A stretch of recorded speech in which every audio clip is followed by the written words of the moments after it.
प्यारे दोस्तों, मैं कौशिक नौगाई एक बार फिर आपका दीक्षा एजुकेशन में आपका स्वागत करता हूं। जब मैं आपको प्रेजेंट कंटिन्यूअस और प्रेजेंट परफेक्ट करवा रहा था तो मैंने आपसे कहा था कि बहुत सारे शब्द ऐसे हैं जो साइलेंट रहते हैं और मैंने आपसे कहा था कि उनकी सीरीज़ में मैं आपको एक एक करके उनकी वीडियो बना करके आपको बताता रहूँगा या समझाता रहूँगा कि आमतौर पर उसका जो सॉल्यूशन है वो किस प्रकार का है, या किस तरीके से उसको जो है परिभाषित किया जा सकता है, या वो क्यों लगता है या क्यों नहीं लगता है।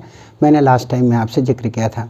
तो आज मैं उसी सिलसिले में सबसे पहले आपसे बात कर रहा हूँ कि जो के शब्द है आपका अंग्रेजी अल्फ़ाबेट का, ये बहुत सारे स्थानों पर साइलेंट रहता है, ये क्यों रहता है। तो वैसे तो दोस्तों बहुत लंबा चौड़ा लिटरेचर का जो है इतिहास रहा है और बहुत सारे उतार चढ़ाव उसके अंदर हुए हैं, लेकिन इन सारी बातों को ध्यान में रखते हुए हमने उसमें 3-4 पॉइंट जो है बाहर निकाले हैं और उन तथ्यों के आधार पर निकाले हैं जो हमें इसके विषय में जानकारी हासिल हुई है, या जो भी इस सब्जेक्ट से रिलेटेड जो नॉलेज है वो हमें मिला है। तो मोस्टली क्या हुआ करता था कि जब हम अंग्रेजी की बात करते हैं तो इसमें मोस्टली 4 भाषाओं का इस्तेमाल बड़े पैमाने पर होता है, जिनमें से आपका लैटिन है, आपका ग्रीक है, फ्रेंच है और आपकी जर्मनी है। लेकिन 2 भाषाएं बहुत बड़े पैमाने पर इसमें इस्तेमाल होती हैं, जिनमें से एक आपका लैटिन है और एक आपका फ्रेंच है। मैं ये आपसे बात कर रहा हूँ 1100 सेंचुरी से पहले। कहने का मतलब है 1340 में जो जेफरी चौसर साहब थे उनका जन्म हुआ और उसके बाद उन्होंने अंग्रेजी लिटरेचर के अंदर काम करना शुरू कर दिया और पूरा का पूरा जो अंग्रेजी का जो वर्णमाला थी उसको जो है परिवर्तित किया गया। उसके अंदर ढेर सारे परिवर्तन हुए और परिवर्तन मोस्टली इसलिए किए जाते हैं कि कोई भी चीज़ अगर क्रिटिकल है तो उसको सिंपल कैसे बनाया जाए। तो इसके लिए हमने 3-4 बातें आपके सामने रखी हैं। नंबर फर्स्ट पॉइंट आपका ये है कि अंग्रेजी में क्यों जो के है वो आपका साइलेंट रहता है। तो पहला है आपका कि पुरानी अंग्रेजी का अगर हम बात करें, वही मैं आपको जो 1100 सेंचुरी से पहले की बात कर रहा हूँ, कि अगर हम पुरानी अंग्रेजी की बात करते हैं तो जनरली पुरानी अंग्रेजी के अंदर एक सबसे बड़ी जो है समस्या थी, एक बहुत ख़तरनाक समस्या थी।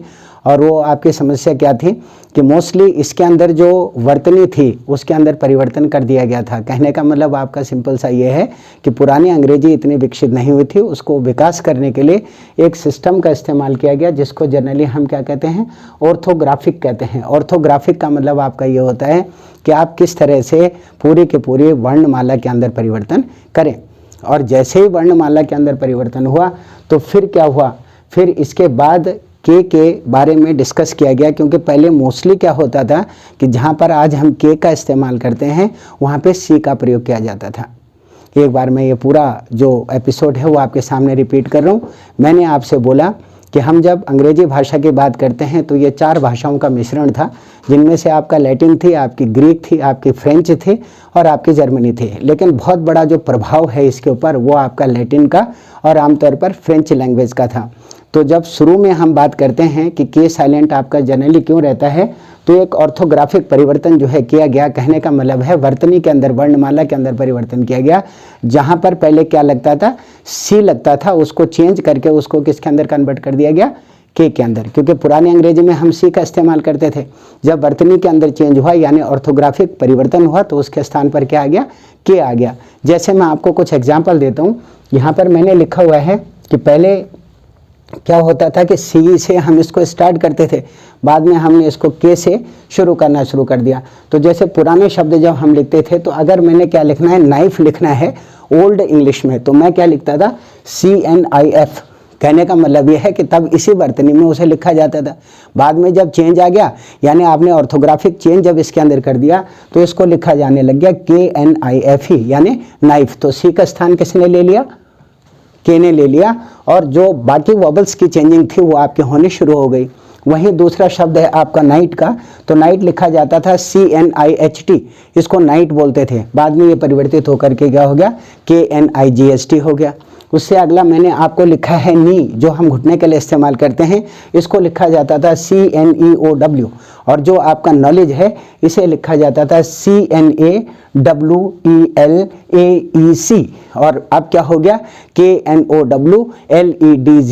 तो कहने का मतलब है कि वर्तनी के अंदर परिवर्तन किया गया और वो इसलिए परिवर्तित किया गया कि इसको सिंपल बनाया जाए और मैक्सिमम लोगों तक इसकी रीच हो सके। और ये क्यों हुआ था, क्योंकि ये अलग अलग प्रकार के भाषाओं से प्रेरित था। ये पहला पॉइंट क्लियर हो गया आपका। ओके, अब आते हैं हम नंबर 2 के ऊपर। कुछ बड़े बड़े रिसर्चर्स का और कुछ बड़े बड़े स्कॉलर का। बड़े बड़े जो रिसर्चर होते हैं, रिसर्चर का मतलब दोस्तों ये है जो शोध करते हैं, नए नए प्रकार की इन्वेस्टिगेशन करते हैं, नए नए प्रकार के शोध करते हैं, नए नए प्रकार के अनुसंधान करते हैं और नई नई बातों को आपके सामने ला करके रखते हैं, उसके विषय में आपको जानकारी देते हैं। तो बहुत सारे स्कॉलर्स का और बहुत सारे जो रिसर्चर हैं उनका अपना ये मानना है कि जनरली इंग्लिश 2 भाषाओं का प्रभाव इसके ऊपर बहुत ज़्यादा रहा है, जिनमें से अभी मैंने आपको बताया एक आपकी लैटिन है और दूसरी आपकी फ्रेंच है। तो यही कारण होगा कि जो ये शब्द हैं ये यहाँ से लिए गए होंगे। और नंबर दूसरा आपका क्या है कि तब इन्हें केएन क्लस्टर के अंदर शामिल नहीं किया जाता था। कहने का मतलब आपका ये है कि अगर हम पुरानी अंग्रेजी की बात करते हैं तो तब सी वाला प्रोसेस था। तो जो केएन क्लस्टर था यानी केएन का जो समूह था, क्लस्टर का मतलब हर्ड से है या समूह से है या ग्रुप से है, तो तब इसको केएन क्लस्टर के अंदर बिल्कुल भी शामिल नहीं लिखा जाता था। बाद में इसको के समूह के अंदर शामिल किया गया, यानी जो सी था उसका स्थान किसने ले लिया, के। लेकिन फिर भी के का दुर्भाग्य ये रहा कि उसको तभी भी खामोशी रहना पड़ा, यानी मिस प्रोनाउंस हुआ उसका, यानी जो प्रोनाउंसिएशन का जो प्रोसेस है उसके अंदर के का इस्तेमाल नहीं किया गया। Any doubt you have? एक बार मैं फिर दोबारा रिपीट करूं, मैंने आपको बोला नंबर दूसरा यह है कि कुछ रिसर्चर्स का और कुछ अलग अलग प्रकार के स्कॉलर्स का ये मानना है, कुछ रिसर्चर्स का और कुछ अलग अलग प्रकार के स्कॉलर्स का ये मानना है कि आमतौर पर जो अंग्रेजी भाषा है वो 2 भाषाओं से बहुत बुरी तरह से प्रभावित है, जिनमें से एक आपका लैटिन है और एक आपका फ्रेंच है।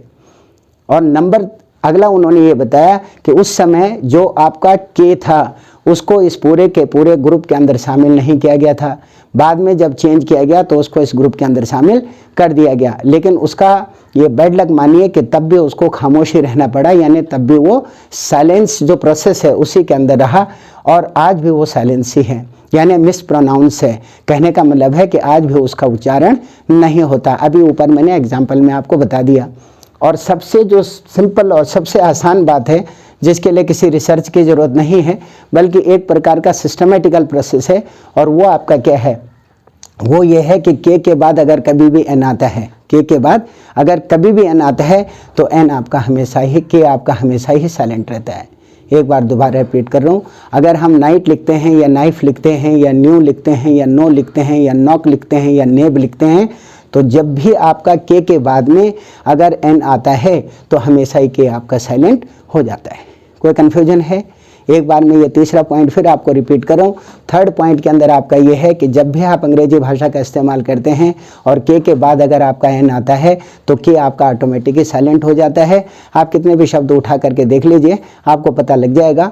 आपका नो हो गया या नाइट हो गया या न्यू हो गया या नॉलेज हो गया या आपका नॉक्ड हो गया, कोई भी शब्द अगर ऐसा आता है तो इसकी विशेषता ये है कि के साइलेंट हो जाता है। और वो क्यों साइलेंट हो जाता है वो 2 बातें मैंने आपको बताई। तो वैसे तो लिटरेचर कभी ख़त्म नहीं होता, इसके बारे में हम जितना डिस्कस करेंगे उतना बहुत कम पड़ेगा, क्योंकि आमतौर पर ये एक ऐसा महासागर है दोस्तों जो कभी ख़त्म नहीं होता, क्योंकि भाषा डेप्थ है, इसका कोई अंत नहीं है।